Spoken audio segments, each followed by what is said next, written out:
Sitting here with Brother D'Angelo, you know, a good brother I met in 2006, like I said, correctional facility in Parnell, Jackson, when I first started prison ministry. But here now, I'm seeing the hunger, even though I saw it then, but it's like even more now, you know, now that I'm back, you know, going to Bellamy Creek. I'm seeing the hunger that the brothers have for the word, man, you know, and it's almost like they're spiritually digging in the trash for food, because it's like they really don't have nobody coming in there that's really, first of all, have been out in the streets, you know, and so that's been where they've been. I just happen to be blessed to not to have to go that route.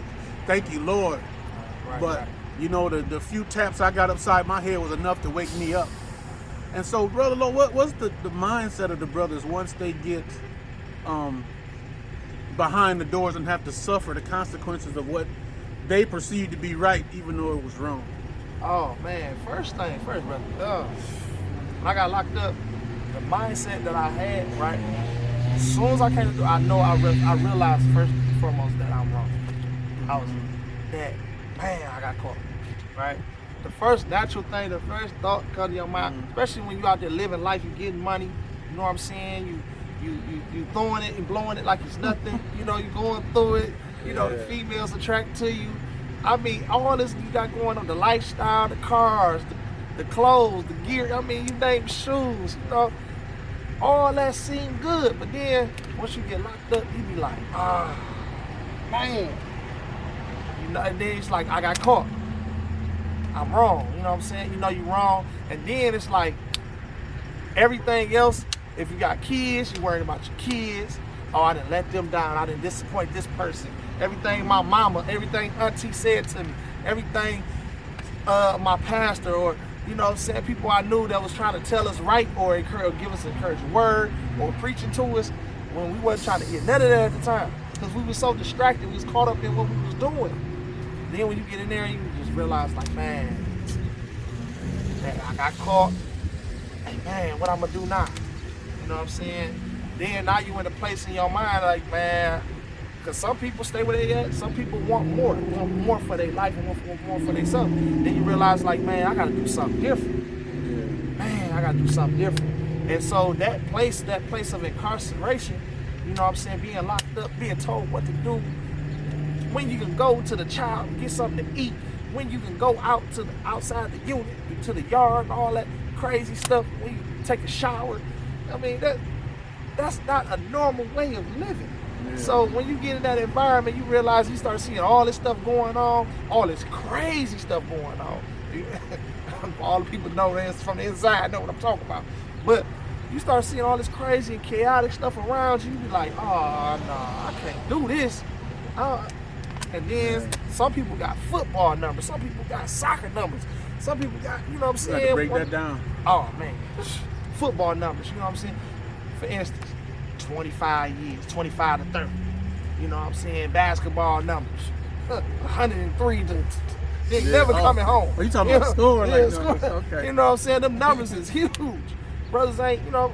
So when you start, you know, especially when you got a lot of time and you lost hope and all those things, when you in that dark place, because really, man, prison, it's a crazy place. And when you realize that you need something, a higher power outside of yourself to get through this, that's when you cry out. That's when you become humble and you realize, you know what, I need God. Because there's no other, nothing else can do it but God. Let me ask you this real quick. So, do you think once brothers come to the mindset that they was wrong, and first of all, their thinking was off, you know, do you think they have to get psychologically fit first before they can come spiritually sound? Most definitely. Okay. Psychologically, first of all, you got to recognize and realize that there's a problem. You know what I'm saying? Our mentality, that aggressive mentality, a lot of us have, right? Our stubborn way of thinking, that if it ain't my way, it's the highway, you know what I'm saying? Mentality.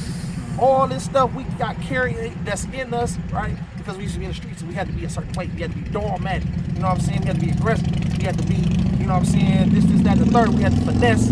We had to be slick with our words and articulate, right? So now you in a place where, right, you've been stripped of everything. Clothes, shoes, cars, you down to nothing. It's just you by yourself. So now you in a position to now you gotta look yourself in that mirror and say, man, wow, I'm growing hair, like I'm looking rough. I'm ugly. Like, I ain't know this about myself. Like, oh man. So now you recognize and realize, like, oh, I got a problem. I gotta do something about it. Some people do something about it, some people don't. But once you come to that realization that, man, I'm messed up. It's something I gotta do. I gotta correct this. So now you start dealing with yourself. Now you start peeling back those layers of yourself, getting down to the core of who you really are. At the end of the day, and who you really are, it's a spirit, right? And that spirit comes from the living God. And you want to get back to that nature, because this right here, this gets us in all kind of trouble. That flesh a bad mamma jamma. You hear me? Man. So with that being said, you know, because it's like out here in the world, people, they don't have the mindset, they don't have the ears to hear. Like the Bible said, let he who has an ear hear what the Spirit of the Lord is saying. But people don't have an ear to hear the truth, because their truth is so tainted. And it's like, even in the church sometimes you go in there, it's like, wait a minute, this don't make sense. You teaching something outside of what's written. Oh, you preaching right. So it's like, once you start teaching something outside of what's written, those who have sat down and really came to the knowledge of what's real and what can allow me to surpass my old way of thinking and being operating in this new way that God called us to live, which is old. We just haven't caught up to it yet. So with that being said, you know, what do you think after, you know, something has caught their attention? You know, like I like you said, a lot of brothers go to the Moorish and the explain that. Oh man. In prison, right? There are many different religion groups, facets or whatever, right? You got the Moorish Science Temple, you got Al-Islam, you got Nation of Islam, you got it's so many different groups, right? So many different things, right? Religions that's pulling you different directions. They tell you that Allah is the way, their prophet is the way. All these different things, right? All these different religions come in a different name and different prophet, whatever, trying to persuade or convince you that their God is the best God, or their God is the God. But at the end of the day, Jesus is. Jesus is. I'm leaving there. But so, is Lord. So you got these different groups pulling you different directions, right? But at the end of the day, you got all these groups, but it's only the way. That's God's way. So, you know, in that you can get caught up, you know, in these different teachings and these different religions. That's just like out here in the world, right? There's so many people, right? Groups, right? Whatever. See, a lot of us come from gang banging, right? That may not be a religion, but that's something you stood on. You know what I'm saying? The principles, right? The things, the code, and all that. Those was teachings, right? Different organizations, no matter what you was a part of, or whether out here or in there, whatever, we was taught certain things, right? But at the end of the day, there's only one truth. So the thing is, we don't want to get caught up in that, man. You know, man. Like, from my experiences being incarcerated, of course, you know, there were brothers that tried to convince me, right, that their prophet was the way, or their other God is the way, or whatever. But I stood ground, I stood on my toes, because I know at the end of the day, everything that mama instilled in me, you know what I'm saying, grandma instilled in me, told me about the guy that they served, that they told me about, I just wasn't listening. Hey, hold on, bro. Even if they wasn't serving him the way the Bible instructed us. Yes. Yeah. Okay.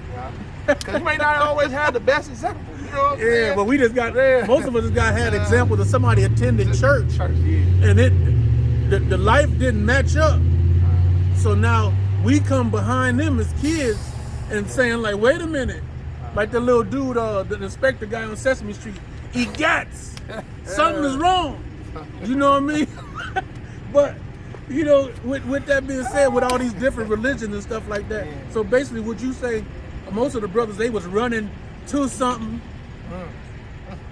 trying to mass running from something? Yes. Man, Let's keep it 100, man. Don't make me preach. A lot of brothers come in prison and they get with these groups because they scared and they need protection. I kid you not. They run to the MSTA, that's the Moorish Science Temple. They run to the Nation of Islam. They run to Al-Islam, right? The Sunnis. You got the Melanics, right? All these different groups. And this is a brotherhood that the brothers get caught up on because they need protection. Because a lot of them, on their own, they can't stand on their own. They can't stand on their own. Some brothers are scared, yeah? Because they got all this time or they involved with stuff that they know can get them into problems and situations and trouble. So, with that being said, so they run from that, right? So they mask behind that and don't deal with the reality and deal with the person in front of them, which is themselves. They don't look in that mirror. A lot of people run from it. See, the word of God, you crack that thing open, that mirror make you look at yourself. You know what I'm saying? And really deep down help you see not only just the error of your ways, but that you need him. I spent many years reading that Bible, front to back, back to front.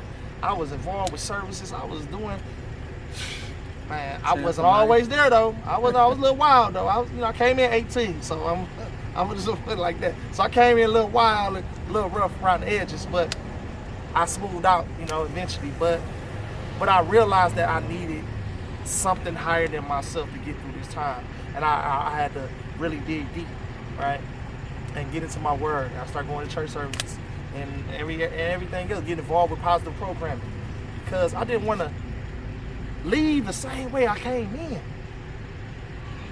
For real, like I didn't want to leave the same way I came in, and I was messed up.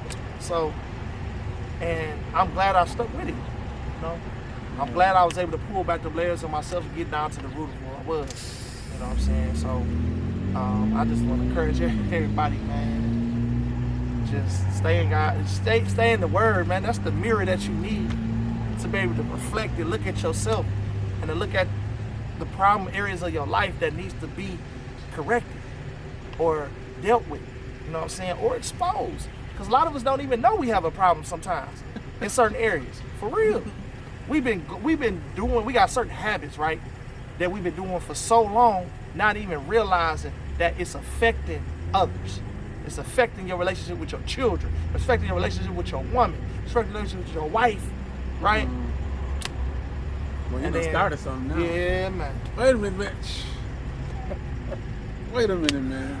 Oh man, okay, when you say affected your relationship with your lady or your wife or whatever, in what aspect are you saying, far as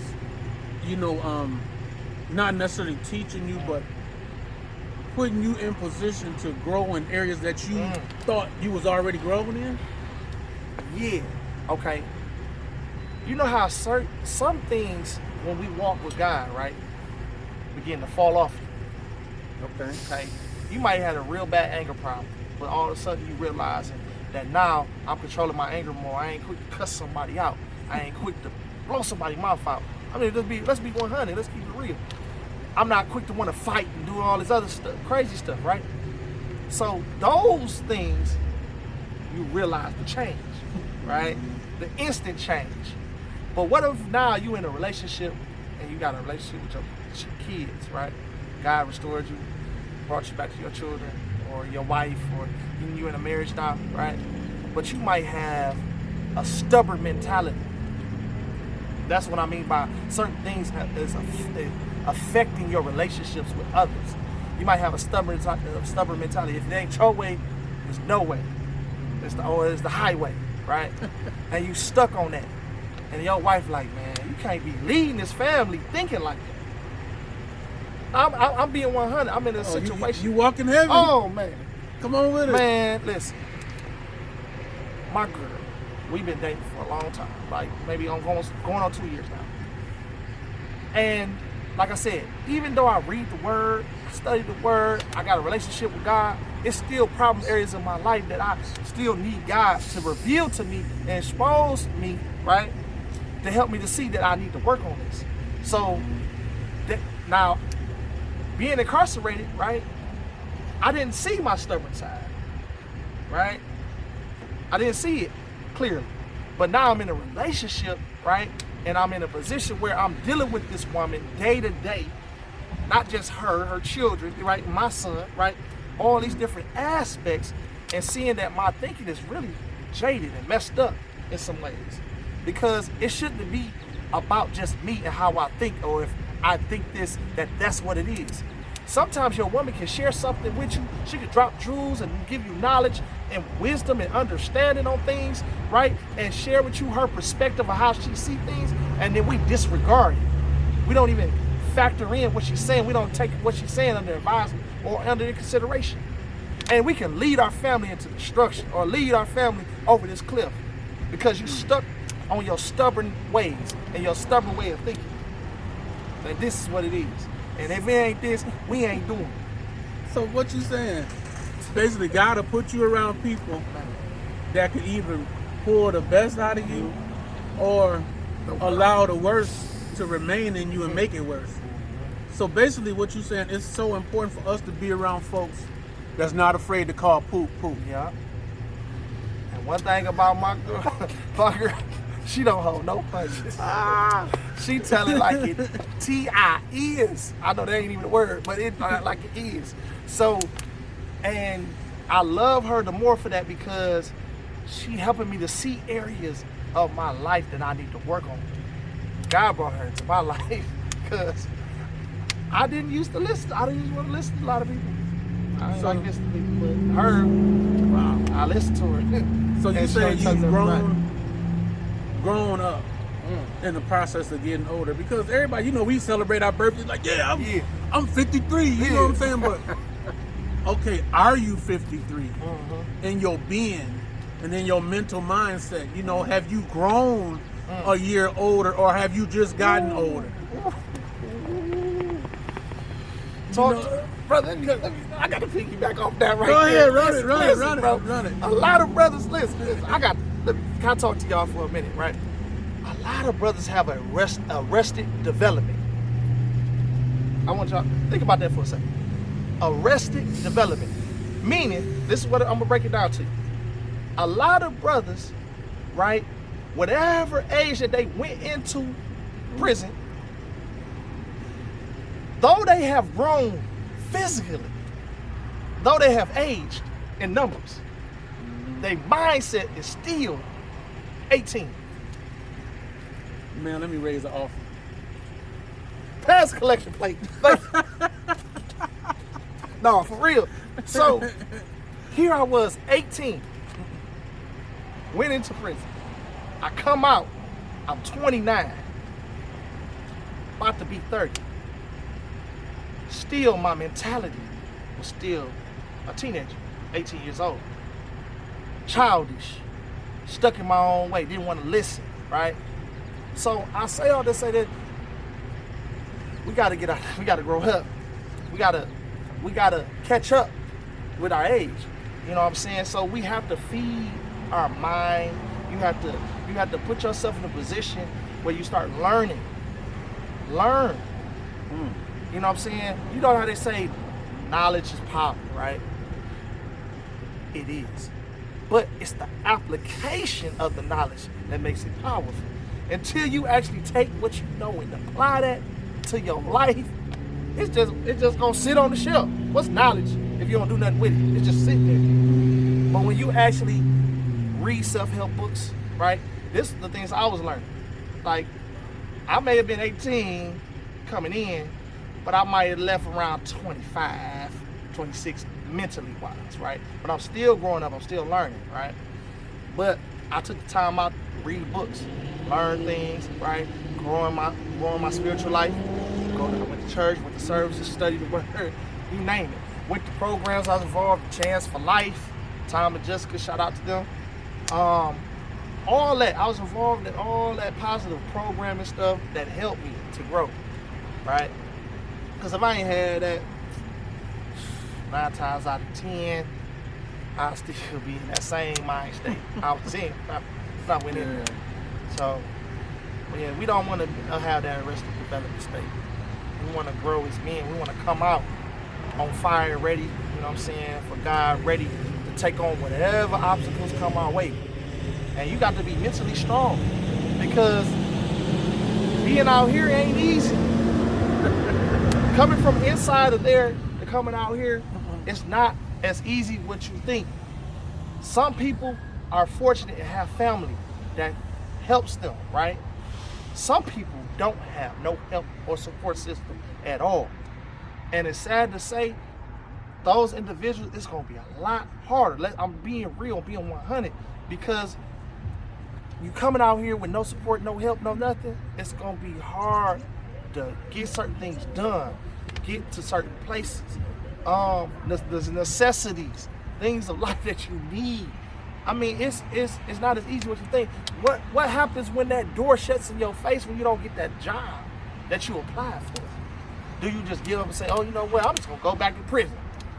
That's more comfortable there. I ain't had no bills. I'm gonna go back to selling dope. I'm gonna go back to robbing folks. I'm gonna go back to, you know what I'm saying, scamming. I'm gonna go back to... That's not the mentality. That's that arrested development mentality where we still stuck, right? So we have to grow. Learn things, right? That's gonna challenge your way of thinking. That's gonna help you, put you in a better position when you get out of here. Learn things of finance, learn things business-wise, you know what I'm saying? Learn things about yourself. That's gonna help. You gotta be prepared mentally. Not just spiritually, mentally, emotionally, all of that. And the only way you can do that to become more in tune with yourself while incarcerated is you got to have a relationship with God. And first of all, yourself. And yourself, yeah, first of all. Because this brother right here, he, like I said, helped me in so many ways, you know, because we grew up together in him. You know what I mean? Because had I not been humble enough to accept him and a couple other brothers teaching me how to come in there and minister to them the proper way, I might not be where I'm at right now and still be in the most humble state that I'm in. That's why, you know, I'm able to still have these relationships, you know, because Brother Lowe, I saw the transition that he's made. You know, we was over there last summer, you know, at a couple of other brothers, we get together every now and then. Over there in Wyoming and Michigan and Detroit, Brother Lowe pulled up with the Scat Pack, custom made, right? Then he got out with the buffs. And, okay, we doing it like that, but it ain't even all about that. But just to see this brother go from selling hair to working at the grocery store, I was working at the grocery store. I did listen. One thing I told myself is that I'm never going back. Ever, never again, right? So with that mentality, I told myself, I'm gonna do whatever it takes for me to stay out here. So if I gotta work a deli job, I was working for the deli at a grocery store. I was working at a deli. But I worked that job to the point they was like, oh, he a good worker, he always on time, he helps, he's considerate, right? He has great customer service because of my customer relation with people. I know how to talk, I know how to articulate myself, I know how to treat people, you know, with manners and being polite and all those other things, right? So they like, oh my God, they loved me at that grocery store. So they hated to see me go. Like people just came back there personally just sometimes to say hello to me. But I'm saying all that to say, when you got that mindset and you desperate to say, no matter what, I'm gonna stand strong. I'm gonna stay focused because I'm not gonna let nothing deter me from what God has for me or get me off track, off focus. Because there's so many things that can get you off track and get you distracted and everything else. And then I was like, you know what? This grocery job ain't enough. I gotta figure out a hustle. I gotta do something, get me some money, some extra money, right? I start selling here. What man you know, masculine man, that ain't, Don't say it. You can't say it on YouTube. But I'm just saying, what masculine man, right? You know, get out here and sell some hair and stuff like that. No, I saw it as an opportunity. I created a hustle, did what I had to do, selling hair, you know what I'm saying? Did what I had to do, and it was lucrative, you know? So I said at the end of the day, man, you gotta figure out, you gotta figure out another way. Man, I gotta piggyback off that. So basically what he's saying, in the same manner you found out different ways to do wrong, you could apply that same mindset to doing what's right. And getting that paper where you can sleep at night. But the way things set up now, you still can't even sleep at night doing the right thing. So, For real. Well, yeah, I just wanted to share that with this brother, and have this is what you call a grown man conversation, which men don't have because we're so prideful and arrogant and bullheaded, and it's like, it's sad to see so many kids don't even like their father, care to be around their parents. You know what I mean? Because that old way of thinking is so ugly and so limited. You know what I mean? Like, I'm the father, and it's carried on into the church. I'm the pastor. Don't matter what I do. You just do what I tell you to do. I hate to say that, but if you see these, what I say. Yeah, not what I do, but do what I say. That's all I need to do. So when you see these characteristics, it's just a characteristic of an unhealthy man. You know what I mean? Whether he was around his father or not. That ain't got nothing to do with nothing, because at the end of the day, you are going to be held accountable for how you live and how you run your household. Yeah. And so that's why it's so important for you to do like the brother said, look in the mirror intently at yourself, if you have the ability to see. And then, like the Bible said, like the Bible says, take heed in how you hear when people say stuff around you, because a lot of people are afraid to tell you about yourself. And that's what's wrong with a lot of folks, why a lot of ignorance is able to carry on, because you got a lot of people afraid to say something to this person because they got money, or you trying to get something from them, or you just afraid to call poop. Right. Yep. And so it's like, that's why the world is in the way it's in right now. You got a bunch of folks trying to fit in instead of being who, not only what God called them to be, but to be a decent human being. So, bro, look, we got 2 more minutes. You got something you want to say to close out? Oh, man. Just to share with the people? I'm just going to say this. I want y'all to recognize, I always heard this word before. Recognize and realize, right, that you need help, right? At the end of the day, we can't do it on our own. We tried it our way, right? Our way didn't work. We tried it many different ways, right? Still didn't work. But why not try God? Why not try Jesus? For real. So I just want to encourage somebody to have a relationship. Get to know Jesus for yourself. Like, we can talk about it all day. We can talk about all the relationship that we have. But there's nothing more important than having a relationship for yourself with your Lord and Savior. So that's, if anything I want to say or encourage brothers, encourage my sisters. Just a relationship. Recognize that you need help. And the only way that you can get that help is through Him. So. And like Trump said, when it comes to the black voters, why not vote for me? What else you got to lose when it concerns serving Christ? But first of all, you got to come to that conscious decision that something is wrong, and come to the conscious decision that you want to change. Yeah. So therefore, you will no longer continue to be in you, but continue to go to another place in Him when you allow Him to, first of all, start the great work. Because people always say, well, He know my heart. He know your heart. You can continue to do what you want to until you make that conscious decision change. So signing out for the Grown Man Conversation. Peace.